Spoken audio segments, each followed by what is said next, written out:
السلام علیکم دوستوں، کیسے ہیں آپ سب؟ میں زبینہ فیاض ایک بار پھر آپ کے ساتھ میں شروع کر رہی ہوں رات کی قید by Salma Khan episode number 5۔ اور شروع کرنے سے پہلے ہمیشہ کی طرح کہوں گی، اگر آپ میرے چینل پر نئے ہیں یا اب تک چینل کو سبسکرائب نہیں کیا ہے تو پلیز چینل کو سبسکرائب کر لیں، بیل آئیکن کو ضرور دبا دیں، کمنٹ کر کے ضرور بتائیں کہ ناول آپ کو کیسا لگ رہا ہے، ساتھ ہی اپنے کانٹیکٹس میں شیئر ضرور کریں۔ تو چلیں ہم اس ناول کو آگے سٹارٹ کرتے ہیں۔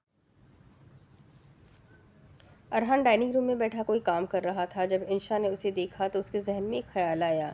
انشا نے نرم مسکراہٹ کے ساتھ ارحان کی طرف قدم بڑھایا، ہاتھ میں چائے کا کپ تھا۔ ارحان، یہ چائے آپ کے لیے میں نے خاص طور پر بنایا ہے۔ ارحان نے سر ہلایا لیکن دلچسپی نہیں لی۔ شکریہ انشا، لیکن میں ابھی مصروف ہو کر اگنور کر رہا تھا۔ انشا نے دل میں سوچا کہ وہ اسے اگنور کر رہا ہے ابھی بھی، لیکن میں نہیں رکوں گی۔ اس نے آہستہ قدم بڑھایا اور نزدیک بیٹھ گئی۔ مسکراہٹ کو نرم اور خوش اخلاق ہو کر کہا،